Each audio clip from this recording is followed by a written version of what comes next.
వన్యప్రాణులు, పెంపుడు జంతువులు. భూమి మీద జంతువులు అనేవి మరి అడవుల్లో నివసిస్తున్నాయి, మరి అలాగే మన ఇళ్లలో కూడా నివసిస్తున్నాయి. అంటే అలా వన్యప్రాణులు అంటే అడవి జంతువులు ఎలా ఉన్నాయి, పెంపుడు జంతువులు ఎలా ఉన్నాయి. పెంపుడు జంతువులు వన్యప్రాణులు పెంపుడు జంతువులు ఎందుకైనాయి, ఏ జంతువులు పెంపుడు జంతువులుగా మారాయి, మరి ఆ పెంపుడు జంతువుల యొక్క అవసరాలు ఏంటి అని మనం ఒకసారి ఈ క్లాసులో పరిశీలిద్దాం. మన ఇళ్లల్లోనూ చుట్టూ ఉండే అనేక జంతువులను పెంపుడు జంతువులని మనం అంటున్నాం. మొదట్లో ఇవన్నీ ఒకప్పుడు అడవుల్లో ఉండేటువంటి వన్య జంతువులే.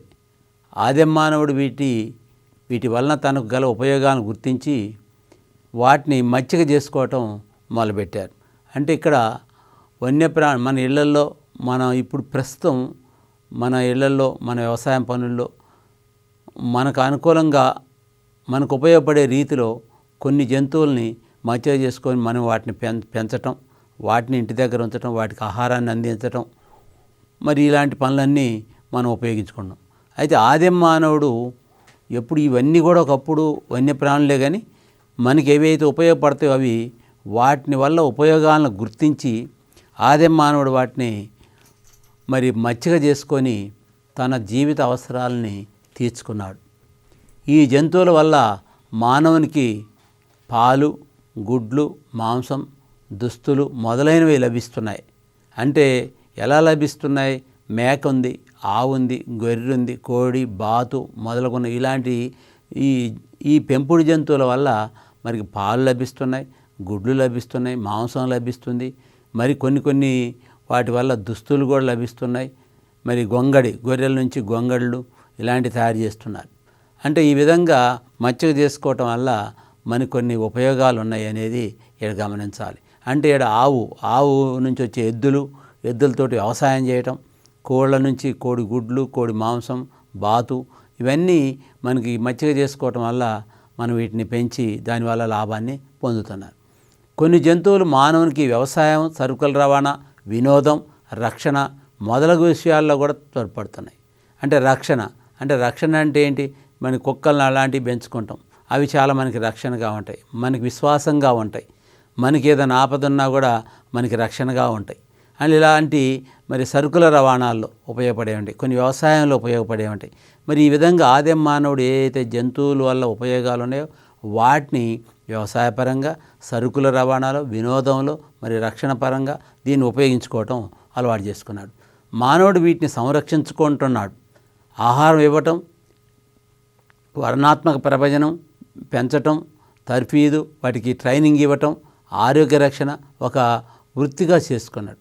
అంటే వీటన్నిటినీ మనం ఏవైతే మనకు ఉపయోగపడుతున్నాయో జంతువులు వాటిని మనం సంరక్షించుకోవాలి, వాటికి ఎటువంటి ఆపదలు జరగకుండా చూసుకోవాలి. వాటికి కూడా ఏదైతే ఆహారం తింటుందో ఆ ఆహారాన్ని వాటికి ఇవ్వాలి. అవసరమైతే ఆహారం పంట రూపంలో పండియాలి. అంటే వాటిని పెంచటం, వాటికి కొన్ని ట్రైనింగ్లు కూడా ఇవ్వాలి. అంటే వ్యవసాయం చేయాలంటే వాటికి దున్నటం నేర్పటం, వాటికి ట్రైనింగ్లు ఇవ్వాలి. ఇచ్చి వాటికి అలవాట్లు అయిన తర్వాత వాటిని మనం ఉపయోగించుకోవటం, వాటి ఆరోగ్య రక్షణ కూడా మనం తీసుకోవాల్సిన బాధ్యత కూడా మరి మనం ఎవరైతే ఉపయోగించుకుంటున్నామో వారికి అవసరం. చిలక, పిల్లి లాంటి కొన్ని పెంపుడు జంతువులను కూడా మనం మచ్చిక జంతువులని అంటాం. మరి చిలకలను కూడా ఇంట్లో పెంచుకుంటారు, అదే పిల్లులను కూడా వాటికి కూడా పెంచుకోవటం, వాటికి పెరుగన్నం వేయటం, వాటికి కూడా చేస్తుంటారు. కానీ ఇవి మానవునికి తోడునిచ్చి మానసిక ఆనందాన్ని కూడా ఇచ్చేయండి. చిలక దాని యొక్క పలుకులు చాలా ఆనందాన్ని ఇస్తాయి, అది ఇంట్లో ఉంటే చాలా మంచిది అనుకుంటాం. అట్లే పిల్లి కూడా మన ఇంట్లో ఉంటే మంచిది అనుకుంటాం. అంటే ఒకప్పుడు వీటన్నిటినీ కూడా పిల్లి, కుక్క, మరి ఆవు, గేదె, మేక, గొర్రె ఇవన్నీ మన ఇంటి చుట్టే ఉండేవి.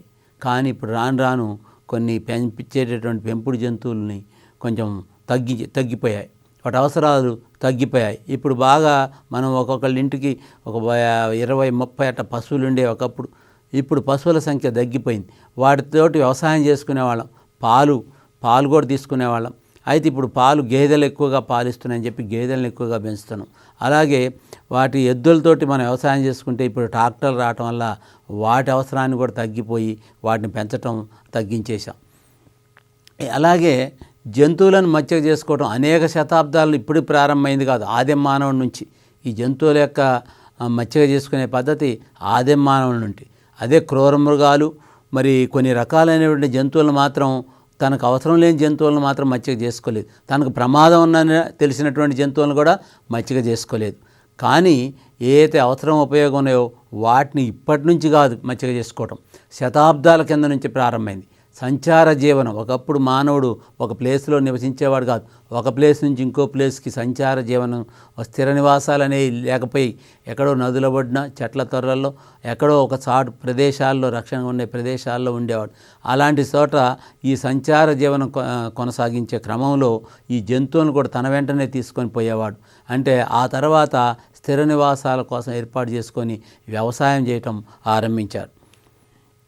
ఈ కాలంలోనే వన్య జంతువులను వ్యవసాయం ఎప్పుడైతే మొదలుపెట్టి ఎప్పుడైతే స్థిరంగా ఉండటం మొదలుపెట్టాడో మనిషి, అప్పటి నుంచే జంతువులను కూడా మచ్చిక చేసుకొని పెంపుడు జంతువులాగా మార్చుకున్నాడు.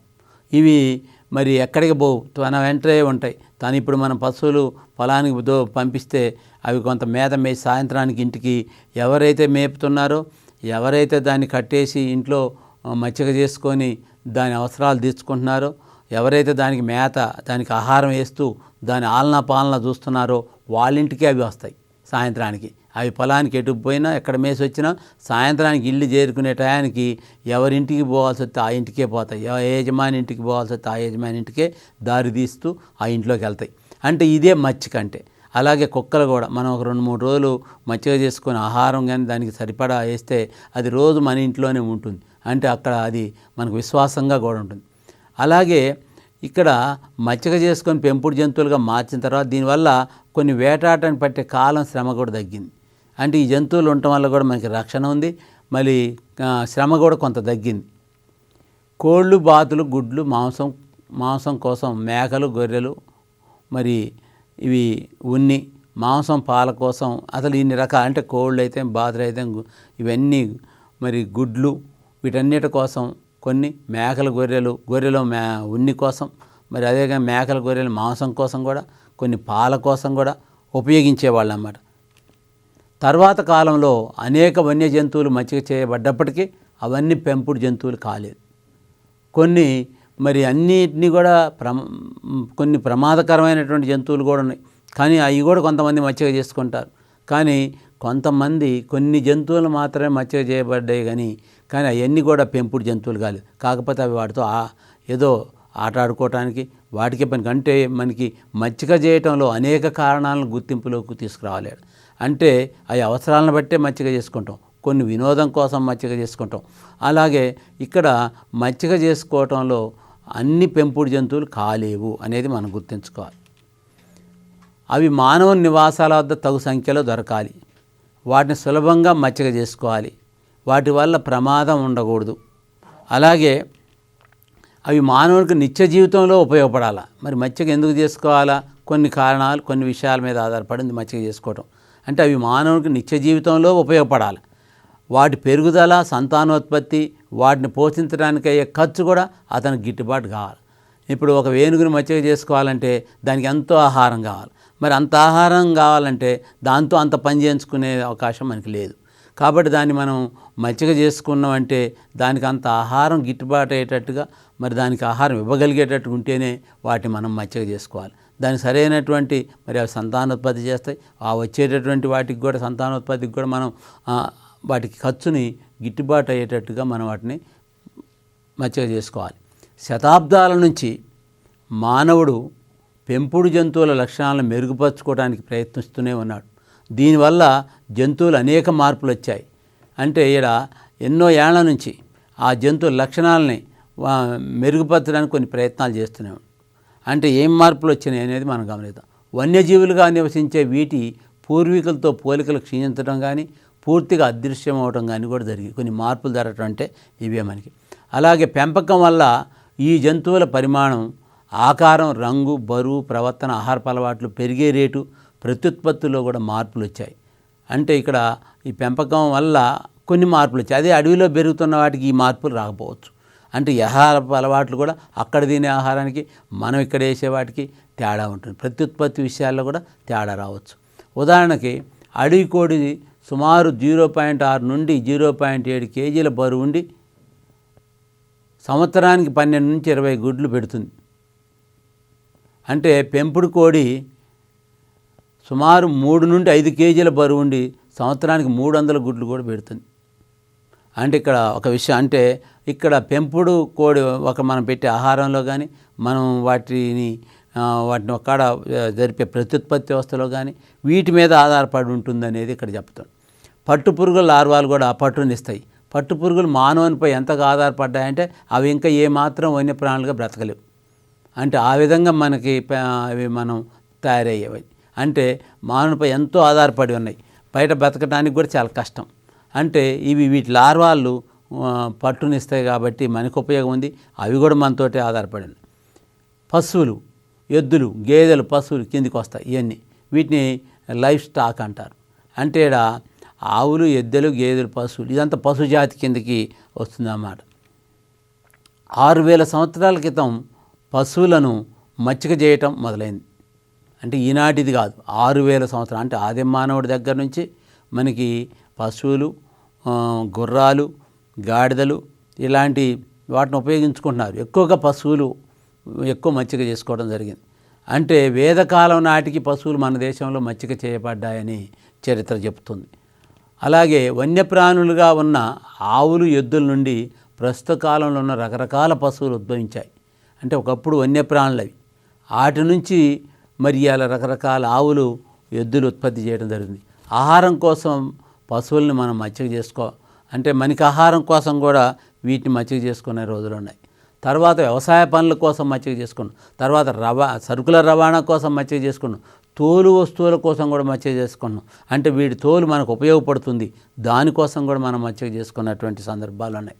అలాగే జాతులను ఎంచుకోవటం, అదే సంకరకరణ విధానాలు పాటించడం వల్ల రోజుకి 20 నుండి 30 లీటర్ల కంటే ఎక్కువ పాలు ఇస్తున్నాయి. ఇవాళ అడవిలో ఉన్నటువంటి పశువులు ఇన్ని పాలు ఇవ్వవు, అడవిలో ఉన్నటువంటి గేదెలు ఇన్ని పాలు ఇవ్వవు. వీటికి మనం అనేక రకమైనటువంటి వైద్య రంగంలో మరి మెడికల్ పరంగా మరి వాటికి ఎన్నో జబ్బులు చేసినా కూడా వాటికి మనం మందులు వాడుకుంటూ వాటికి ప్రత్యుత్పత్తి వ్యవస్థలో కూడా కొత్త పద్ధతులు, సంకరకరణ పద్ధతులు ఉపయోగించి ఇవాళ ఈరోజు జాతులను ఎంచుకోవటం, అంటే సంకరణ విధానాలు పాటించడం వల్ల రోజుకి 20 నుంచి 30 లీటర్ల కంటే ఎక్కువ పాలు ఇచ్చేటటువంటి గేదెలు, ఆవులు ఉన్నాయి.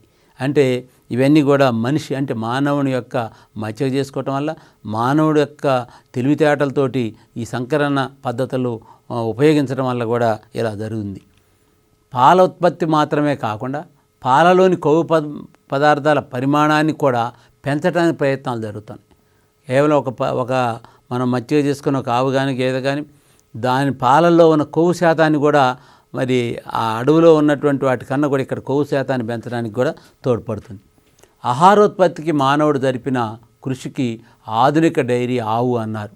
ఆధునిక డైరీ ఆవు అని చక్కని ఉదాహరణ. అంటే ఆహారోత్పత్తి బాగా పెంచడానికి పాలే ముఖ్యం.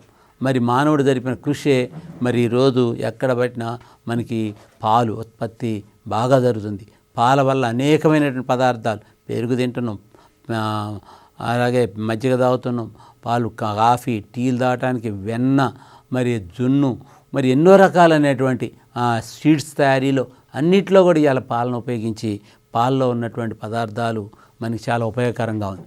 కోళ్ల పరిశ్రమ. కోళ్ల పరిశ్రమ అంటే మాంసాన్ని ఇచ్చే పక్షులను పెంచటం. బాతులు, టర్కీ, కోళ్ల పెంపకం కూడా కోళ్ల పరిశ్రమగా కిందకు వచ్చింది. అంటే ఇక్కడ కోళ్ల పరిశ్రమలు కూడా చాలా పెద్ద ఎత్తులో మనం చూస్తున్నాం. అంటే ఈరోజు ఎన్నో పౌల్ట్రీలు ఉన్నాయి మనకి ప్రపంచంలో, ఈ భారతదేశంలో కానీ మరి ఉన్నటువంటి అంత జనాభా మొత్తానికి సరిపడా కోడిగుడ్లు అందియాలంటే మనం అడవిలో ఉన్నటువంటి కోళ్ళు లేకపోతే మన ఇంట్లో పెంచుతున్నటువంటి కోళ్ళ వల్ల సాధ్యం కాదు. ఎందుకు కాదంటే అవి పెట్టేది కొన్ని గుడ్లు మాత్రమే పెడతాయి అవి. కాబట్టి ఆ గుడ్లు మరి దేశ జనాభాకు మొత్తం సరిపోదు. ఇలాంటి పరిస్థితుల్లో కోళ్లను, మాంసాన్ని ఇచ్చే కోళ్లను, గుడ్లు పెట్టే కోళ్ళను సపరేట్గా తయారు చేసి వాటిని కోళ్ల పరిశ్రమ కిందకు తీసుకొచ్చారు. వాడుకల కోళ్లను పెంచడమే కోళ్ల పరిశ్రమగా అన్నాడు. మన దేశంలో ఇది ఒక ముఖ్య పరిశ్రమ. అంటే ఇవాళ గేదెల ద్వారా పాడి పరిశ్రమ ఎంత ముఖ్యమో ఇక్కడ కోళ్ల పరిశ్రమ కూడా చాలా ముఖ్యమైంది. మనం మచ్చిక చేసిన ఈనాటి కోడి అడవి కోడి నుంచి ఉద్భవించిందే. ఈ కోడి కూడా ఒకప్పుడు అడవి కోడి నుంచే. మాంసం గుడ్ల ఉత్పత్తికి ప్రత్యేకమైన సంకరణ పద్ధతులు ఉన్నాయి. అంటే ఇవాళ మాంసం కావాలంటే ఒక రకమైన సంకరణం, అలాగే ఓన్లీ గుడ్లు మాత్రమే పెట్టాల్సిందే అంటే గుడ్లు పెట్టి చనిపోవడం దాని పని, దానికి ఒక రకమైన సంకరణం. ఇట్లా రకరకాల పద్ధతుల్లో సంకరణ పద్ధతులు ఉపయోగించి మనకు కావాల్సినటువంటి లాభాలను పొందుతున్నాం. మనకు అవసరం ఉన్నటువంటి అంశాలను తీసుకుంటున్నాం. ఇక్కడ గుడ్ల కోసం మాత్రమే పెంచే ప్రత్యేక కోళ్లను లేయర్స్ అంటాం. మాంసం కోసం మాత్రమే పెంచే ప్రత్యేక కోళ్లను బాయిలర్స్ అంటాం. ఇక్కడ అంటే ఇక్కడ మనం మాంసం తింటున్నాం, కోడి మాంసం అంటే అవి గుడ్లు పెట్టవు. అవి కొద్ది రోజుల్లో ఒక నెల 15 రోజుల పిల్లల్ని పెంచి ఒక నెల 15 రోజులు 2 నెలల లోపే వీటిని ఒక్కొక్కటి 2.5 కేజీలు 3 కేజీలు అంత బరువు వస్తుంది. రాగానే వాటిని మాంసానికి ఉపయోగించుకోవటం జరుగుతుంది. అంటే మాంసాన్ని మనకి ఎక్కువ చికెన్ కావాలి, ఎక్కువ అందరికి చికెన్ అందియాలంటే ఈ బాయిలర్స్ అయితేనే సాధ్యమవుతుంది. ఒకప్పుడు గుడ్లు పెట్టే ఉండే మొదట, తర్వాత గుడ్లు పెట్టే ఉండటం వల్ల గుడ్లు పెడుతుండేవి, మళ్ళీ అవే మనం చికెన్కి కూడా వాడుతూ ఉండేవాళ్ళం. కాబట్టి అవి లేయర్స్ అయ్యి కాకపోతే వాటిని మార్చి బాయిలర్స్ అని కూడా కనుక్కోవటం జరిగి వాటిని మాంసాన్ని ఉత్పత్తి చేసి అందరికీ అందియటం జరుగుతుంది. రోడ్ ఐలాండ్, లగ్ ఐరన్ జాతి కోళ్ళను మన దేశంలో మంచి గిరాకీ ఉంది. ఇప్పుడు మన దేశంలో ఈ కోళ్ళలో కూడా చాలా రకాలు ఉన్నాయి. మరి ఈ రకాల్లో ఉన్నటువంటి కోళ్ళలో ముఖ్యమైన అంటే రోగనిరోధక శక్తి తగ్గినాయి, మరి అదేవిధంగా ఎక్కువ గుడ్లు ఉత్పత్తి ఇచ్చేయి. ఇలాంటి వాటిని మాంసం ఉత్పత్తి కూడా ఎక్కువ ఇచ్చే వాటికే ఎక్కువగా గిరాకీ ఉంది. మేకలు గొర్రెలు ఏంటి, వాటి అవసరమైంది, వాటి ఉపయోగం చూద్దాం. పశువులు గొర్రెల కంటే ముందుగా మేకల పెంపకం ప్రారంభమైంది. మాంసం, పాలు, చర్మం కోసం మేకలను పెంచుతాం. గొర్రెలను, పశువులను మచ్చిక చేయటంలో మేకల ప్రాముఖ్యత ఉంది. అంటే మనం ఇక్కడ పశువులు గొర్రెల కంటే ముందుగా మేకల పెంపకమే ముందు స్టార్ట్ అయింది. అయితే వీటి నుంచి కూడా మాంసం, పాలు, చర్మం ఇవి కూడా ఈ మేకలను పెంచుతున్నాం. గొర్రెల్ని మచ్చిక చేసుకోవడం కూడా జరిగింది. అలాగే రాను రాను గొర్రెల వల్ల మేకల ప్రాముఖ్యత తగ్గిపోయింది. ఇలా ఒకదాని తర్వాత ఒకటి మనం మచ్చిక చేసుకుంటూ పెంచుకుంటూ అవసరం ఉన్నదాన్ని ఎక్కువగా పెంచుకోవడం జరుగుతుంది. వన్యజీవులుగా తిరిగే అడవి మేకలు ప్రపంచంలో కొన్ని దేశాలు ఇంకా కనిపిస్తాయి. ఒకప్పుడు వన్యజీవులుగా తిరిగే ఈ అడవి మేకలు ఇవి ఇప్పుడు మనకి ఇంకా కొన్ని చోట అన్ని మేక జాతుల్లో అంగోరా జాతి ముఖ్యమైనది. దీన్ని బాగా గుర్తుంచుకోవాలి.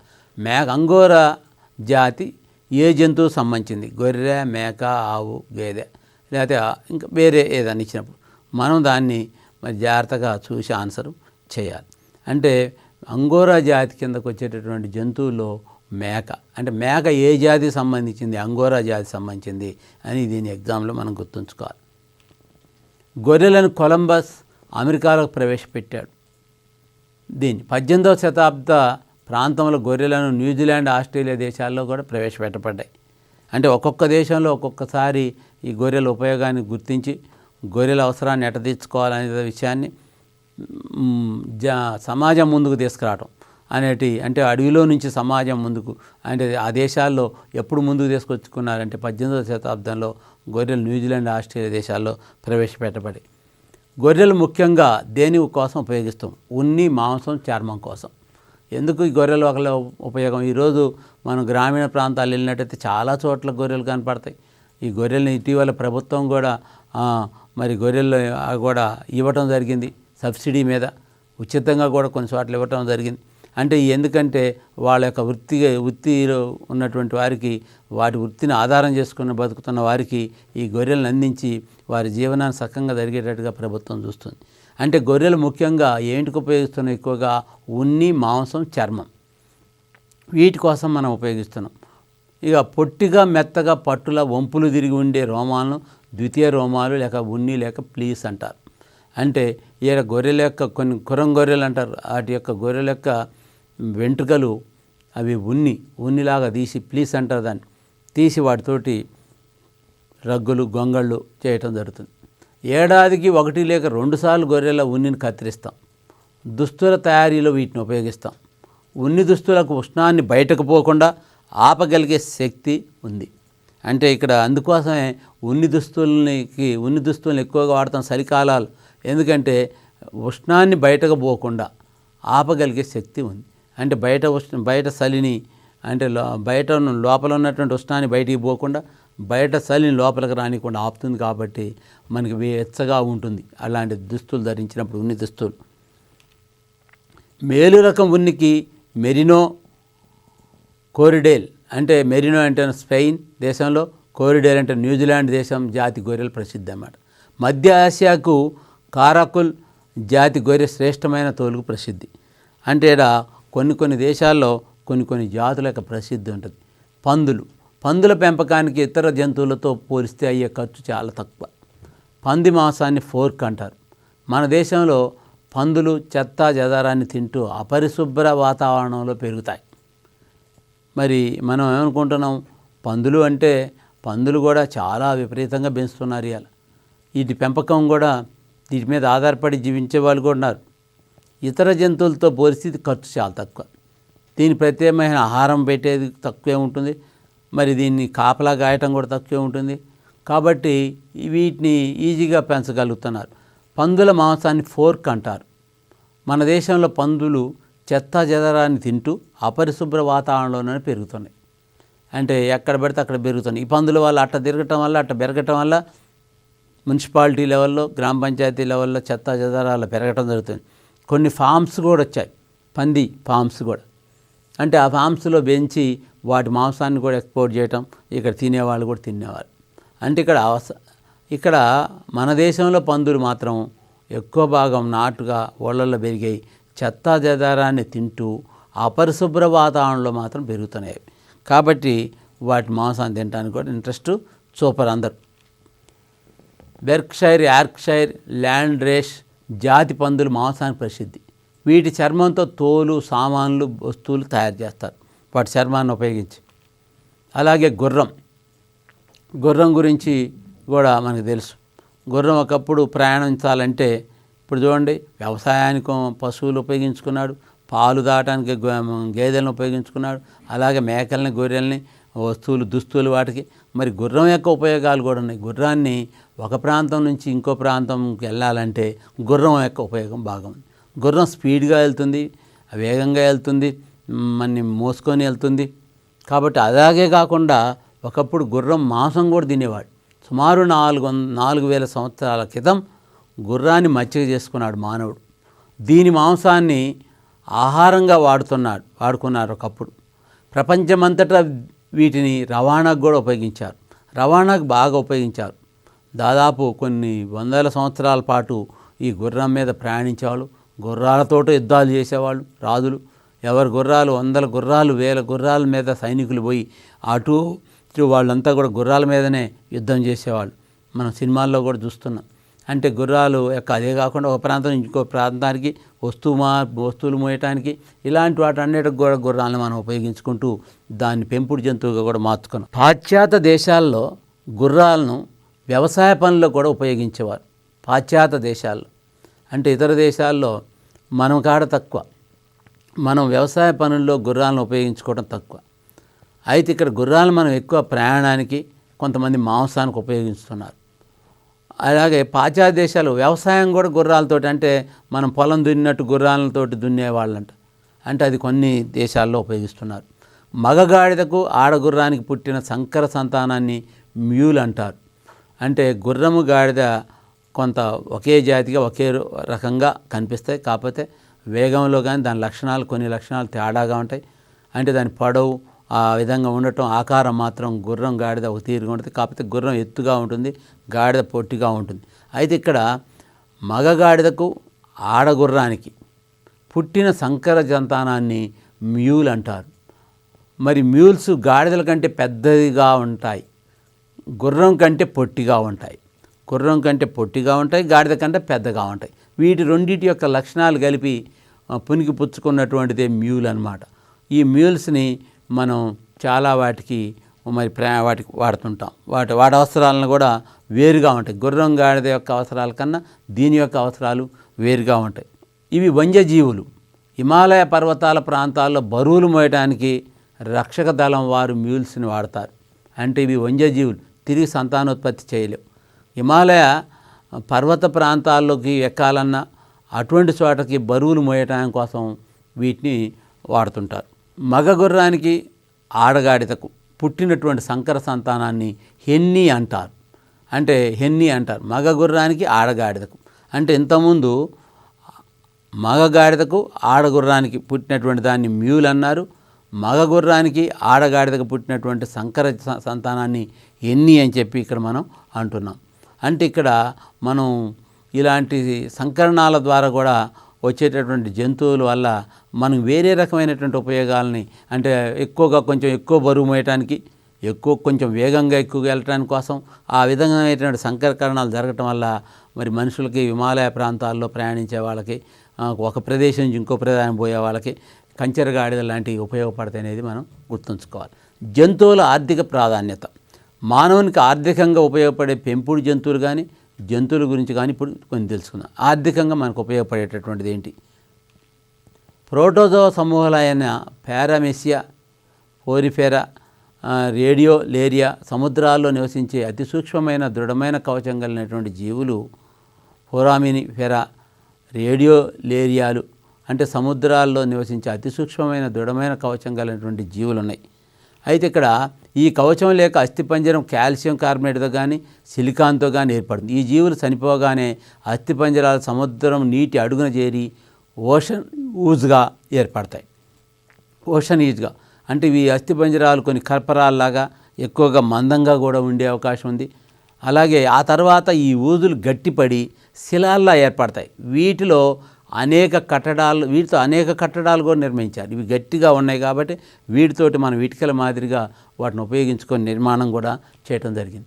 ఈ అస్థిపంజరాలు ఆకురాయిలా విసరటానికి, మెరుగుపెట్టడానికి, మరి అదేవిధంగా పరిశ్రమలో వడపోత సాధనంగా కూడా ఈ అస్థిపంజరాలని ఉపయోగించడం జరిగింది. పురాతన కాలం నుండి స్పంజికలను స్నానాది కార్యక్రమాలు ఉపయోగించేవారు. ప్రస్తుతం ఇప్పుడు కృత్రిమ స్పంజికలను ఉపయోగిస్తున్నారు. అంటే బాత్రూంలో టైల్స్గా వాటిగా ఉపయోగించే అవకాశాలు ఉన్నాయి. ప్రోటోజోవా అస్థిపంజరాలు, స్పంజికల అస్థిపంజరాలు రాయి లాంటి నిర్మాణాన్ని ఏర్పాటు చేస్తాయి. జంతువులు మరణించిన తర్వాత ఈ అస్థిపంజరాలు సముద్రపు అడుక్కు జారుతాయి. ఇవి చనిపోయిన తర్వాత ఈ అస్థిపంజరాలు గట్టి రాయి లాంటి నిర్మాణాలు ఉన్నాయి. ఇవి అడుక్కు చేరటం జరుగుతుంది. కాలక్రమేణా కొన్ని అస్థిపంజరాలు వీటికి చేర్చబడి గట్టిపడి శిలల్లా ఏర్పడి సముద్రంలో అడ్డుగోడలుగా తయారవుతున్నాయి అక్కడక్కడ. అంటే వీటి యొక్క ప్రభావం వల్ల ఆ విధంగా జరుగుతుంది. మొలస్కా జీవుల శరీరంతో కప్పి ఉంటుంది. మొలస్కా జీవుల యొక్క శరీరంతో కప్పిబడి ఉంటుంది. అంటే ఈడ కర్పరం అనేటువంటి భాగం. ఈ కర్పరం శరీరం బయట కానీ లేక శరీరం లోపల కానీ ఉండవచ్చు. కొన్ని మొలస్కా జంతువులకు ప్రౌఢ దశలో కర్పరం ఉండదు. ఇప్పుడు మనం నత్త లాంటివి చూసినట్టయితే దానిపైన గవ్వలాగా ఏర్పడి చాలా గట్టిగా ఉంటుంది. మనం రాయి కొట్టినా కూడా పగలదు. అంత గట్టి నిర్మాణాన్ని కూడా ఏర్పాటు చేసుకుంటాయి. ఇవన్నీ మరి భూమిలో కరగటం, మరి వీటి వల్ల కూడా కొన్ని తేడాలు, మార్పులు జరుగుతుంటాయి. ఈ జీవులు సముద్రాల్లోనూ మంచినీటిలోనూ నివసిస్తాయి. మొలస్కా కర్పరాలను అటలీం నాణ్యాలుగా కూడా ఉపయోగించారు కొన్ని చోట్ల. బొత్తాలు అంటే గుండీలు, ఆట బొమ్మలు, నగలు, రోడ్ల నిర్మాణంలోనూ భవనాలు కట్టడానికి కోళ్ళ ఆహారంగా ఉపయోగిస్తారు. మరి కవాటం కర్పరం మొలస్కాల నుంచి లభించే ముత్యం అత్యుత్తమ ఆర్థిక విలువ గల నిర్మాణం. అంటే ఇక్కడ మనకి ఆర్థిక ప్రయోజనాలు కూడా వీటి వల్ల కలుగుతున్నాయి. వీటి వల్ల వచ్చే కర్పరాలు, వీటి వల్ల వచ్చే ముత్య కలేబరాలు, అది అస్థిపంజరాలు, వీటి వల్ల మనకి కొన్ని లాభాలు, ఆర్థికమైనటువంటి లాభాలు ఉన్నాయని చెప్పడం. ముత్యాలు ఫెరల్ ఐస్టర్ నుండి లభిస్తాయి. ఇవి సముద్రం నీటి అడుగున నివసిస్తాయి. సూక్ష్మమైన పదార్థాలు ఫెరల్ ఐస్టర్ కర్పరంలోకి చేరి దానికి హానికరంగా చేస్తాయి. అంటే ఇక్కడ ముత్యాలు మరి ఇవన్నీ వచ్చేవి కూడా మనకి కొన్ని రకమైనటువంటి ఐస్టర్ నుండి వస్తున్నాయనే విషయం గుర్తుంచుకోవాలి. కావున ఈ పదార్థాల చుట్టూ కాల్షియం కార్బోనేట్ను స్రవిస్తుంది. ఇది గట్టిపడి ముత్యంగా తయారైంది. వీటినే మన సహజ ముత్యాలు అని చెప్పి మనం అంటాం. ముత్యాలు అంటే ఇక్కడ ఏంటి అంటే ఈ కొన్ని పదార్థాల చుట్టూ కాల్షియం కార్బోనేట్లు స్రవిస్తాయి. ఇది గట్టిపడి ముత్యంలా తయారవుతుంది. వీటినే సహజ ముత్యాలని చెప్పి మనం అంటాం. ఆదిమ మానవుల కాలం నుండి ఇక చేపల గురించి వద్దాం. చేపలను ఆహారంగా తీసుకుంటూ వచ్చారు. చేపల ఆహారం అనే సంగతి ఆది మానవుడి నుంచే స్టార్ట్ అయింది. చేప మాంసం చాలా రుచిగా ఉంటుంది. దీనిలో విటమిన్లు, ప్రోటీన్లు ఎక్కువగా కూడా ఉంటున్నాయి అనేది గుర్తించాలి. అలాగే పాలియన్సాచురేటెడ్ కొవ్వు ఆమ్లాలు కూడా ఉంటాయి. ఇవి శరీరాన్ని ఆరోగ్యంగా ఉంచడానికి తోడ్పడతాయి. కొంతమంది చర్మం కోసం సర్పాలను చంపుతుంటారు. సర్పాల గురించి చూస్తే చేతిసంచులు, బెల్టులు, అలంకారమైనటువంటి దుస్తుల తయారీలో సర్పాల చర్మాన్ని ఉపయోగించుకోవటం జరుగుతుంది. అలాగే విష సహిత సర్పాలు కరిస్తే మరణం సంభవించవచ్చు, ప్రమాదం సంభవించవచ్చు. మనకు కనిపించే సర్పాలన్నీ విషసహితం కాదు. సముద్ర సర్పాలు కూడా విషసహితాలే ఉన్నాయి. అంటే అన్నీ కాదు, కొన్ని ఉన్నాయి విషరహితం ఉన్నాయి. కొన్ని సర్పాలు మనకు కనిపించే రోడ్డు మీద పడే, పొలాల్లో పడే మనన్నీ కూడా విషం ఉన్నటువంటి అని చెప్పకూడదు. అంటే అవి కరిసినా కూడా మనకేమీ కాదు. కాబట్టి కొన్ని మాత్రం ఉన్నాయి, సముద్రాల్లో ఉన్నాయి, భూమిపైన ఉన్నాయి. శాస్త్రీయ పద్ధతిలో సర్పాలను చంపకుండా విషాన్ని సేకరించి నిల్వ చేయాలి. విషానికి విరుగుడుగా పనిచేసే యాంటీవెనం తయారు చేయడంలో దీని ఉపయోగం. అంటే మనకు పాము గరిచినప్పుడు తిరిగి మందుగా వాడాలంటే ఈ విషయం నుంచి తయారు చేసినటువంటి మందునే, యాంటీవెనమ్నే మనం తయారు చేసి వాడుతున్నాం. కాబట్టి దీన్ని మనం ఉపయోగించుకోవాలి. సకాలంలో పాము గరిచిన వ్యక్తికి యాంటీవెనం ఇస్తే వారి ప్రాణాలు రక్షించబడతాయి. సర్పాలను వాడి సహజ స్థావరాల్లో పట్టుకొని విషాన్ని సేకరించడం కష్టం. కావున ప్రత్యేక పార్కులలో అవి సంరక్షిస్తుంటారు. గిండిలో ఉన్న సర్పాల పార్కు మన దేశంలో ప్రముఖమైంది. ఇక్కడ విషరహిత సర్పాలను పెంచుతున్నారు. శాస్త్రీయ పద్ధతిలో సర్పాలను హాని కలగకుండా విషాన్ని సేకరిస్తున్నారు. ఆర్థిక ప్రాముఖ్యం కలిగిన జంతువుల్లో పక్షులు కూడా ముఖ్యమైనవి. ఇప్పుడుదా మనం ఆర్థిక ప్రాముఖ్యత కలిగిన జంతువుల గురించి చెప్పుకుంటూ వచ్చాం. వాటి వల్ల ఎలాంటి ఆర్థిక ప్రాముఖ్యం కలుగుతుందో కూడా తెలిసాం. అది ఏ విధంగా మనకు ఉపయోగపడని చెప్పాం. అలాగే పక్షుల్లో అంటే జంతువులతో పాటు పక్షులు కూడా ఆర్థిక ప్రాముఖ్యం ఉందంటున్నారు. ఎలానో అంటే పక్షులు పంటలను నాశనం చేసే కీటకాలను తిని పరభక్షకాలు, పక్షుల నుండి మాంసం, గుడ్లు లభిస్తున్నాయి. అంటే ఇవి మనకి పంటలను నాశనం చేసేటటువంటి కీటకాలని ఇవి తింటున్నాయి. పక్షుల నుండి మాంసం, గుడ్లు కూడా మనకి వస్తుంది. ఆర్థిక అవసరాలకు ఎక్కువ సంఖ్యలో ప్రత్యేకంగా కోళ్లను పెంచే స్థలాన్ని కోళ్ల ఫారం అన్నారు. అంటే మన అవసరం కోసం ఎక్కువ సంఖ్యలో ఎక్కువ కోళ్లను పెంచడం, అంటే ఆ విధంగా పెంచే పద్ధతిని ఎక్కువ కోళ్ళు పెంచుతున్నారంటే అది ఒక ఫారం, అది కోళ్ల ఫారం. ఎక్కువ బరిగొడ్లు పెంచుతున్నారనుకో అది ఒక ఫామ్. అంటే ఇలా ఫామ్స్ ఏర్పాటు చేసుకొని ఎక్కువ మొత్తాన్ని పెంచి ఎక్కువ మొత్తంలో ఉన్నటువంటి ఉత్పత్తి చేయటం, ఎక్కువ ఆర్థిక అవసరాలని కలగజేసుకోవటం పద్ధతుల్ని ఫామ్స్ అంటారు. పక్షులు వాటి సహజ పరిస్థితుల్లో పరీక్షించబడే ప్రాంతాలను సాంక్చురీలు అంటారు. వీటిలో వాతావరణాన్ని రక్షిస్తాయి. పక్షులకు కావలసిన వాతావరణాన్ని కృత్రిమంగా సృష్టించి పరిరక్షించే ప్రదేశాలను ఏవియరీలు అని అంటారు. ఇవి జంతు ప్రదర్శనశాలను పోలి ఉంటాయి. ఇవి ప్రత్యేకంగా పక్షులకు మాత్రమే ఈ పెంపకానికి ఉంటాయి. అంతే పక్షులకు కోసం పెంచేటటువంటి ప్రదేశాలు ఏమిటి? ఏవియరీలు అని మనం గుర్తుంచుకోవాలి. మాంసము, పాలు, చర్మం, ఉన్ని ఇచ్చి రవాణాలో వ్యవసాయ పాత్ర వహించడం ద్వారా క్షీరదాలు మానవునికి సహాయపడుతున్నాయి. అంటే క్షీరదాలు ఎక్కువగా మానవునికి ఎలా సహాయపడుతున్నాయి? మాంసము, పాలు, చర్మం, ఉన్ని మరి ఇవన్నీ ఇచ్చుకుంటూ రవాణాలో, వ్యవసాయంలో కూడా మనకి సహాయపడుతున్నాయి మానవునికి. కుక్కలను మచ్చిక చేయటం ప్రారంభించి క్రమక్రమంగా మేకలు, గొర్రెలు, పందులు, పశువులు, పిల్లులు, గుర్రాలు, ఒంటెలు, వేణుగులు ఇవన్నిటిని కూడా మానవుడు మచ్చిక చేసుకుంటూ పోతున్నాడు. మచ్చిక చేసుకొని వాటితో అవసరాలు తెచ్చుకున్నాడు. ఇప్పుడు పట్టు సంవర్ధనం అంటే ఈ పట్టు కూడా ఇంతకుముందు మచ్చిక చేసుకోవడం జరుగుతుందని చెప్పాం. మల్బరీ చెట్లను పెంచడం, గుడ్లను సేకరించడం, గొంగలి పురుగులను పెంచడం, కోకులను ఉత్పత్తి చేసి చివరికి పట్టు దారాలను ఉత్పత్తి చేయటాన్నే పట్టు సంవర్ధనం లేదా పట్టు పరిశ్రమ అని అంటారు. అంటే మల్బరీ చెట్లను పెంచి, గుడ్లను సేకరించి, గొంగలి పురుగులను పెంచడం, కోకులను ఉత్పత్తి చేసి చివరికి పట్టు దారాలు, మనం ఏదైతే మన ఎయిమ్ పట్టు పురుగులు పెంచడంలో మన యొక్క ఎయిమ్ ఒకటి ఉంది. పట్టు దారాలు సేకరించి పట్టు వస్త్రాలను తయారు చేయటమే మన యొక్క ఎయిమ్ అనేది గుర్తుంచుకోవాలి. పట్టు పరిశ్రమలో జపాన్, చైనా ప్రథమ, ద్వితీయ స్థానాలు ఉంటే మన దేశం తృతీయ స్థానంలో ఉంది. పట్టు దుస్తులు మెరుస్తూ దృఢంగా తేలికగా కనపడతాయి. ఇవి ఉష్ణాన్ని బయటకు పోనీయవు. పట్టు పురుగులు పట్టు గ్రంథుల నుండి పట్టు ఉత్పత్తి అవుతుంది. పట్టు పురుగుల పట్టు గ్రంథుల నుండి అంటే పురుగుల్లో ఉండేటటువంటి గ్రంథుల నుండి పట్టు అనేటటువంటి పదార్థం ఉత్పత్తి అవుతుంది. పట్టు సీతాకోక చిలుకను పోలి ఉంటుంది. పట్టు మాత్కు సీతాకోక చిలుక భేదం ఏంటంటే, సీతాకోక చిలుక విశ్రాంతి తీసుకుంటున్నప్పుడు దాని రెక్కలు నిటారుగా ఉంటాయి, కానీ మాత్ రెక్కలు అడ్డంగా వాలి ఉంటాయి. ఇది మనం గుర్తుంచుకోవాల్సిన విషయం.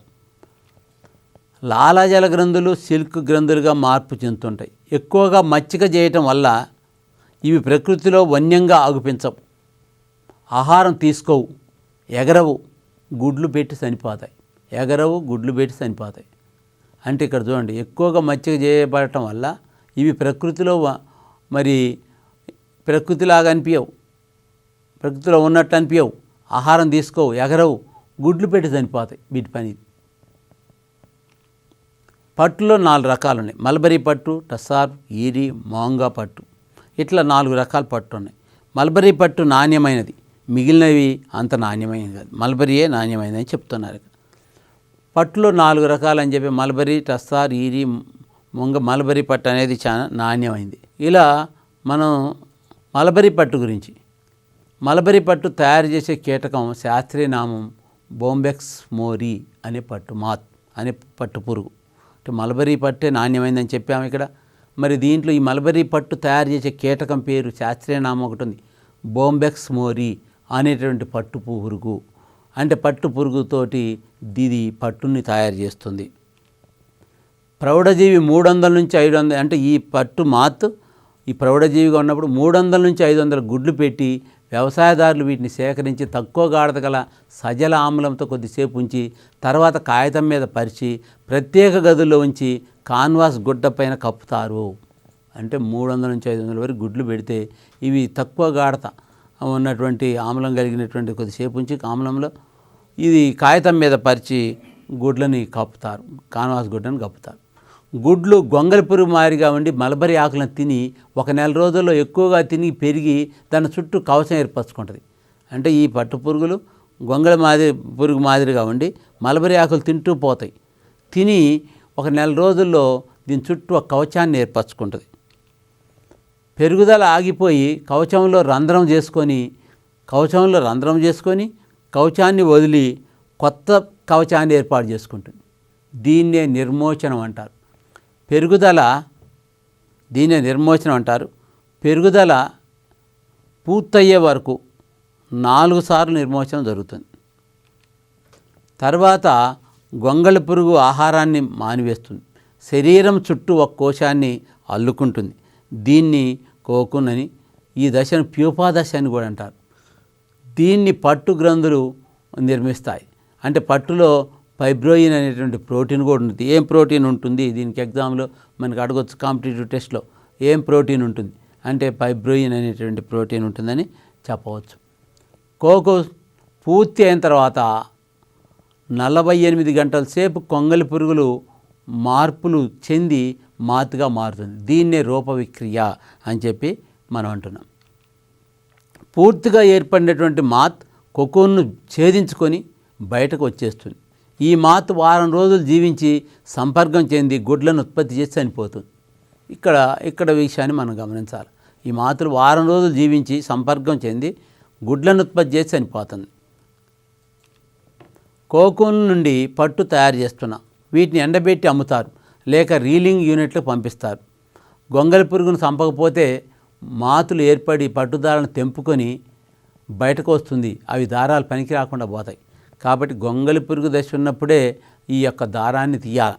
అప్పుడు మాత్రమే, లేకపోతే అది బయటకు పట్టు దారాలను తీసుకొని వచ్చి తెంపుకొని బయటకు వచ్చేస్తుంది. అప్పుడు ఆ దారాలు తెంపుకోవటం వల్ల ఆ దారాలు అంతగా పనికిరావు. పట్టు పరిశ్రమలో లార్వాలకు వైరస్, బాక్టీరియా, శిలీంధ్రాలు, ఫైబ్రోయిన్ అనే ఏకకణజీవి వల్ల వ్యాధులు వస్తున్నాయి పట్టు లార్వాలకు. అలాగే ట్రస్సర్ పట్టు, ఆంతీరియా పాంపి అనే పట్టు పురుగు నుండి ట్రస్సర్ పట్టు లభిస్తుంది. ఈరీ పట్టు బాంబెక్స్ మోరీలాగే ఇది కూడా మచ్చిక చేయబడినది. దీని శాస్త్రీయ నామం అట్టకస్ సింధియా. దీని ముఖ్య ఆహారం ఆముదము, కస, బొప్పాయి, గులారాకులు. ఈ పట్టు పురుగులు చెట్ల మీద ఆకులను తింటుంటాయి. పురుగుల కోకోన్ల నుండి బయటకు వచ్చిన తరువాత పట్టు దారాలను సేకరిస్తాం. పురుగుల మాత్ నుండి అయితే బయటకు వచ్చిన తర్వాత పట్టు దారాలను మనం సేకరించుతాం. ఆ విధంగా సేకరించి జరుగుతుంది. దాంట్లో మోంగా పట్టు. ఈ పట్టు థియోఫిలా రిలీజియోసా అనేటటువంటి పట్టు పురుగు నుంచి వస్తుంది. పట్టు పురుగులో కొన్ని వేరు రకాలు ఉన్నాయని చెప్పాం. కాబట్టి ఇది ఒక రకమైనటువంటి పట్టు పురుగు. ఇది మోంగా పట్టు పురుగు. ఇది కూడా చెట్ల మీద ఆకుల్ని తింటుంది. ఆఖరి నిర్మోచనం తర్వాత దీన్ని పాకల్లోకి మారుస్తారు. దీనిలో ఆఖరి నిర్మోచనం తర్వాత పాకల్లో కోకులు నిర్మించుకొని పూర్తయిన తర్వాత మరిగే క్షారద్రావణంలో, అది అక్కడ ఆమ్ల ద్రావణం తేడా ఉంచితే లోపల ఉన్న గొంగళి పురుగులు చనిపోయి ఆ తర్వాత పట్టుపోగులను ఉండలుగా చుట్టవచ్చు. కాబట్టి ఆ విధంగా పట్టుని మనం చేస్తాం.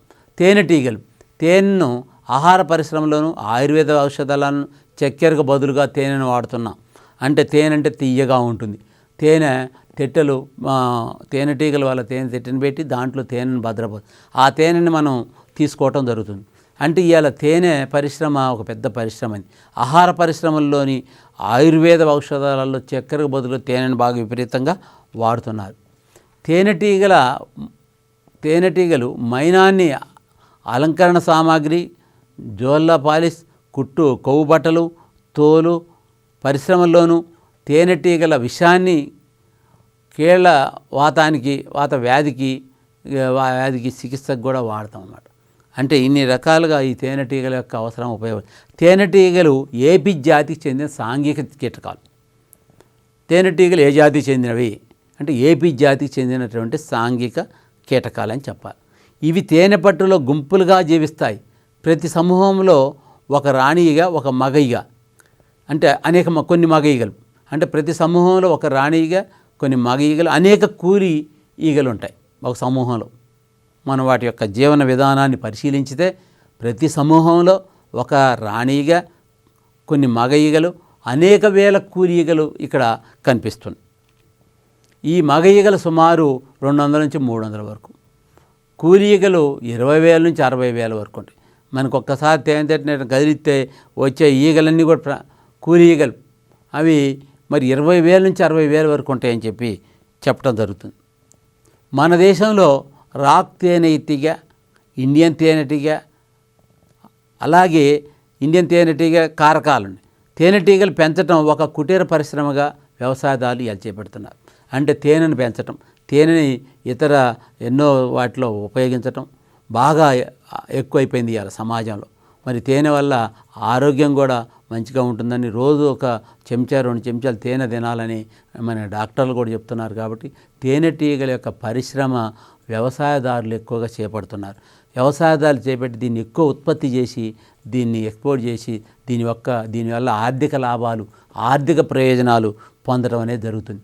ప్రత్యేక పెట్టెల్లో రాణి ఈగను, కొన్ని మగ ఈగలను ఉంచి పెట్టెల్లో ఉండే చట్రాల్లో కూలి ఈగలు తేనెపట్టు నిర్మిస్తాయి.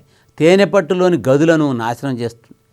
అంటే దీని బారి నుండి తేనెపట్టును కాపాడుకోవాలి. అంటే ఇక్కడ నిర్మించిన తర్వాత కొన్ని జంతువుల వల్ల, కొన్ని జీవుల వల్ల మరి నాశనం చేసేటటువంటి కొన్ని కీటకాలు ఉన్నాయి. వాటి నుంచి మనం కాపాడుకోవాల్సిన బాధ్యత కూడా ఉంది. మన దేశంలో ఏపిస్ మిల్లిఫెరా అనే జాతి తేనెటీగలు అలాంటి జాతి తేనెటీగలు మనం మచ్చిక చేసుకొని తేనెటీగల యొక్క పరిశ్రమను అభివృద్ధి చేసుకున్నాం. లక్క. India, China, Burma, Pakistan, Sri Lanka, Thailand దేశాల్లో కెరియోలక్ లేక లాసిఫర్లాక్ అనే లక్క కీటకము నుండి లక్క ఉత్పత్తి జరుగుతుంది. వేదకాలం నుండి లక్క ఉపయోగాలను భారతీయులకు తెలుసు. వేదకాలం నుంచి మనం లక్క ఉపయోగాలను మనం గమనిస్తున్నాం. అంటే ఏం జరుగుతున్నాయి? లక్క కీటకాల నుంచి, ఇది ఒక పురుగు నుంచి వచ్చినటువంటిది. ఇవి మనం ఎగ్జామ్స్లో సీల్ చేయడానికి వాటికి ఉపయోగిస్తాం లక్కని. అంటే లక్క కీటకాల నుండి విడుదలైనటువంటి లక్కను చెట్ల నుండి తీసి 2 దశల్లో శుభ్రపరుస్తారు. లక్కను ఎండబెట్టి పొడి చేసి జల్లించి కడుగుతారు. 2 దశలో కరిగించి అది వేడిగా ఉన్నప్పుడే వడపోస్తారు. వడపోయడం జరుగుతుంది. లక్క పురుగు ఎక్కడ లభిస్తుంది అంటే తుమ్మ, బేర్, రావి మొదలగు చెట్ల మీద ఈ లక్క పురుగు బాగా ఉంటుంది. లక్కను అద్దకపు రంగుగాను పెయింట్స్, బొమ్మలు, గాజులు, నగలు, నీరు, అద్దకం ఇంకు, ప్రింటింగ్ ఇంకు, గోళ్ళ రంగు, మిఠాయి పదార్థాలు, గ్రామ్ఫోన్ రికార్డుల తయారీ, తోలు గట్టితనాన్ని ఇవ్వటానికి ఇలాంటి వాటన్నిటిలో కూడా లక్కను వాడటం జరుగుతుంది. పేకలకు నక్సీ చేయడానికి, లామినేటెడ్ పేపర్ బోర్డుల తయారీలో, మట్టి సామాగ్రి, ప్లాస్టిక్ వస్తువుల తయారీలో, అచ్చుల యంత్రాల్లో ఈ లక్కను ఉపయోగించడం జరుగుతుంది. ఇక జీవశాస్త్రీయ నియంత్రణ చర్య. జీవశాస్త్రీయ నియంత్రణ చర్యలు ఏంటి అంటే ఏం చేస్తుంది అంటే DDT వంటి కీటక నాశనాలు లేక క్రిమిసంహారకాలు వాడటం వల్ల చీడ పురుగులను సంహరించటాన్నే రసాయనిక నియంత్రణ అంటారు. అంటే DDT వంటి కీటక నాశనాలు, క్రిమిసంహారకాలు చీడ పురుగుల్ని సంహరించుకోవటం కోసం, అంటే మన పొలాల మీద మనం పండించే ఆహార ధాన్యాలు వాటి మీద ఇవి నష్టాలు కలగజేసే క్రమంలో వీటి నియంత్రణ చేయటానికి DDT వంటి కీటకనాశనాలు లేక క్రిమినాశనాలు ఈ చీడపురుగును సంహరించడానికి వాడతారు. ఈ వాడే పద్ధతినే రసాయనిక నియంత్రణ అని అంటారు. ఇది ఎక్కువగా వాడటం వల్ల కూడా మనకి మళ్ళీ ఇబ్బందులు ఉన్నాయి, పర్యావరణానికి కూడా నష్టం జరుగుతుంది. ఆర్థికంగా రైతుకు ఇబ్బంది, కాలుష్యం ఏర్పడుతున్నాయి. ఈ నష్టాన్ని గుర్తించి ప్రకృతి పరంగా అదుపులో పెట్టడానికి కృషి జరిగింది. ఇది జీవశాస్త్రీయ నియంత్రణ పద్ధతి అన్న. ఆర్థికంగా రైతుకు ఇబ్బంది, కాలుష్యం ఏర్పడుతున్నాయి. ఈ నష్టాన్ని గుర్తించే ప్రకృతి పరంగా అదుపులో పెట్టడానికి కృషి జరుగుతుంది. ఇది జీవశాస్త్రీయ నియంత్రణగా పద్ధతి. ప్రకృతి పరంగా పీడలను, కీటకాలను అదుపులో పెట్టుటకు జీవశాస్త్రీయ నియంత్రణ చర్య అంటారు. అదుపులో పెట్టే పద్ధతిని జీవశాస్త్రీయ నియంత్రణ చర్య అంటారు. వీటిలో కొన్ని పద్ధతులు ఉన్నాయి. పరాన్నజీవులను ఉపయోగించటం. ఈ జీవులు చీడ పురుగులపై దండెత్తి వాటిని సంహరిస్తాయి. అంటే ఈ జీవులు అంటే చీడ పురుగు అంటే పరాన్నజీవులను ఉపయోగించుకోవటం ఎలా అంటే మనం అనుకునేటువంటి ఈ జీవులు చీడ పురుగులపై దండెత్తి వాటిని సంహరించి ఈ పరాన్నజీవులు చీడ పురుగుల్లోకి ప్రవేశించి వాటి జీవన చర్యలను సక్రమంగా జరగనీయకుండా చేస్తాయి. దీనితో చీడ పురుగులు బలహీనమైపోతాయి. అంటే ఈ విధమైనటువంటి పద్ధతిని మనం ఉపయోగించి చేస్తున్నమాట. కొన్ని చీడ పురుగుల రక్తాన్ని బయటకు నుండి పీలుస్తుంటాయి. ప్రోటోజోవాన్లు, కీటకాలు పురుగులను పరాన్నజీవులుగా ఉపయోగిస్తారు. అంటే చీడ పురుగుల రక్తాన్ని బయటకు నుండి పీలుస్తాయి. ప్రోటోజోవాన్లు, కీటకాలు పురుగులను పరాన్నజీవులుగా కూడా మనం చెప్పవచ్చు. పరభక్షకాలను ఉపయోగించుకోవటం. చీడ పురుగులను అదుపులో పెట్టడానికి పరభక్షకాలను ఉపయోగించాలి. అంటే చీడ పురుగులను అదుపు పెట్టడానికి పరభక్షకాలు ఏంటి, అవేంటి, వాటి వల్ల ఉపయోగం ఏంటి మనం ఒకసారి ఆలోచించినప్పుడు అంటే ఈ చీడను తొలగించాలంటే పరభక్షకాలను ఉపయోగించుకోవాలి. వాటిలో పక్షులు, కప్పలు, తొండలు, క్షీరదాలు, కీటకాలు ఉంటాయి. వాటిలో పక్షులు, కప్పలు, తొండలు, క్షీరదాలు, కీటకాలు ఉంటాయి. మనం ఇది గమనించుకోవాలి. అంటే కీటకాల హార్మోన్లను ఉపయోగించడం అంటే ఆడ కీటకాల సంపర్కానికి సిద్ధంగా ఉన్నప్పుడు గాలిలోకి ఒక రకమైన రసాయనాలను విడుదల చేయాలి. అంటే ఇక్కడ ఈ కీటకాల హార్మోన్లను ఉపయోగించుకొని అంటే ఆడ కీటకాల సంపర్కానికి సిద్ధంగా ఉన్నప్పుడు గాలిలోకి ఒక రకమైన రసాయనాలను విడుదల చేయాలి. చేసినట్టయితే అప్పుడు మైళ్ళ దూరంలో ఉండేటటువంటి మగ కీటకాలు వాసన గ్రహించి ఆకర్షించబడి ఆడ కీటకాలను చేరతాయి. దీని ఆధారంగా పంట పొలాల్లో కీటకాల బోన్లు, ఫెరోమెన్స్ని ఉంచి చీడ పురుగులను పట్టుకోవచ్చు. ఈ విధంగా చేసి కూడా చీడ పురుగులను మనం పట్టుకోవచ్చు అని చెప్పి అంటున్నాం. వంధ్యత్వాన్ని కలగజేసే పద్ధతి. వంధ్యత్వాన్ని అంటే మగ చీడ పురుగులను సేకరించి వాటికి శక్తివంతమైన ఎక్స్రే కిరణాలను జోడించాలి. అంటే దీనివల్ల అవి ప్రత్యుత్పత్తి జరగవు. అంటే వంధ్యత్వాన్ని అంటే ఈ మగ చీడ పురుగులను సేకరించి వాటి శక్తివంతమైన ఎక్స్రే కిరణాలని వాటి మీదకు సోకేటట్టుగా చేయాలి, వాటి మీదకు పడేటట్టుగా చేయాలి. అంటే ఆ విధంగా చేయటం వల్ల ఏమవుతాయి అంటే ప్రత్యుత్పత్తి జరపకుండా పోతాయి. మరి ఈ పద్ధతిని స్టెరిలైజేషన్ అంటారు. ఏమవుతుందంటే వాటిలో ఉన్నటువంటి మగ చీడ పురుగులను అంటే వాడి శక్తివంతమైన ఎక్స్రే చేయటం వల్ల అంటే ఆ ప్రత్యుత్పత్తి వ్యవస్థ సంబంధించినటువంటి భాగాలు ఏవైతే ఉన్నాయో అవి పూర్తిగా వంధ్యత్వాన్ని వచ్చేస్తాయి. దాన్నే మనం స్టెరిలైజేషన్ అని చెప్పి అంటాం. స్టెరిలైజేషన్ జరగటం వల్ల ఆ విధంగా చేయొచ్చు. చీడ పురుగులను సంహరించే రసాయనాలను ఉపయోగించడం, ఇవి వృక్షాల నుండి ఇతర జంతువుల నుండి సేకరించబడినటువంటి రసాయనాలు. అంటే ఈ చీడ పురుగులను సంహరించే జీవ రసాయనాలను కూడా మనం ఉపయోగిస్తే ఇవి వృక్షాల నుండి ఇతర జంతువుల నుండి వస్తున్నాయి అన్నమాట. అలాగే కొన్ని వృక్షాలు ఉత్పత్తి చేసే పదార్థాలు కీటకాల డింబకాల నిర్మోచనం జరగకుండా చేస్తాయి. దీన్ని ప్రౌఢజీవులు ఏర్పడక వాటి సంతానాన్ని అభివృద్ధి చెందవు. అలాగే ఈ విధంగా మనం వన్యప్రాణులు పెంపుడు జంతువుల గురించి కొన్ని విషయాలు తెలుసుకున్నాం. మరి వీటిలో మనకి అనేకమైనటువంటి ప్రశ్నలు కూడా ఉన్నాయి. మరి పెంపుడు జంతువులు అంటే వాటిని మనం పెంచుకోవటం వల్ల పెంపుడు జంతువులు వేటేటిని పెంపుడు జంతువులుగా పెంచుకుంటున్నాం, వాటి వల్ల ఆర్థిక ప్రయోజనం ఏంటి, మరి ఆర్థిక ప్రయోజనం కోసం పెంచుకునే పెంపుడు జంతువులు ఏంటి, మరి ఈరోజు పట్టు మనకి ఎంతో ఆర్థికమైనటువంటి ప్రయోజనం, తేనెటీగలు మనకి ఎంతో ఆర్థికమైనటువంటి ప్రయోజనం, అలాగే మనం కోళ్ల పరిశ్రమ అది కూడా మనకి ఎంతో ఆర్థికమైనటువంటి ప్రయోజనం, అలాగే మరి పాడి పరిశ్రమ అది మనకి ఆర్థికమైనటువంటి ప్రయోజనం. ఇలా మనకి ఎన్నో ప్రయోజనాలు అమకూడేటట్టుగా మనం కొన్ని జంతువుల్ని పెంపుడు జంతువులుగా మార్చుకొని మనం పెంచుకోవడం జరుగుతుంది. ఈ అయితే ఇక్కడ పెంపుడు జంతువులన్నీ కూడా మరి వన్యప్రాణులన్నీ కూడా అన్ని పెంపుడు జంతువులుగా మార్చుకోలేం. మనం అన్నిటిని కూడా పెంపుడు జంతువులుగా కూడా పెంచలేం. వాటి వల్ల ఉపయోగాలు లేనప్పుడు వాటికి మనం భరించగలిగేటటువంటి శక్తి ఉండాలి, ఆహారాన్ని అందించగలిగే శక్తి ఉండాలి. మరి ఆ విధంగా అందించగలిగినప్పుడు మాత్రమే వాటిని మనం పెంచుకోవచ్చు అన్నమాట. అలాగే ఇక్కడ మరి ఎద్దులు గేదెలు ఇవన్నీ కూడా అడవి పంది లాంటి అడవి కోడి ఇలాంటి అడవిలో ఉన్నటువంటి వాటి నుంచి కూడా మనం కొన్ని జీవుల నుంచి సంకరకరణ పద్ధతుల ద్వారా అడవిలో ఉన్నప్పుడు దానికన్నా పెంపుడు జంతువుగా పెంచుకోవటం వల్ల వాటి మధ్య కొత్త మన సైన్స్ పరంగా ఏర్పడినటువంటి వివిధ సంకరణ పద్ధతుల ద్వారా అధిక పాల ఉత్పత్తిని పొందవచ్చు, అధిక మాంసం ఉత్పత్తిని పొందవచ్చు, మరి అధిక ఆర్థిక ప్రయోజనాలను కూడా మనం పొందే అవకాశం ఉంది. మరి ఆ విధంగా పొందడం కోసం ఈ విధమైనటువంటి మార్పులు తీసుకుంటాం. అలాగే మరి పట్టు ఉత్పత్తిలో మరి పట్టు ఉన్నటువంటి మల్బరీ పట్టు, మరి వీటిలో మనం కొన్నిటిని మనం మరి వాటి యొక్క ఉపయోగాలు చాలా ఉన్నాయి. మల్బరీ పట్టు చాలా అన్నింటి పట్టు కన్నా కూడా చాలా నాణ్యమైందని కూడా చెప్పడం జరుగుతుంది.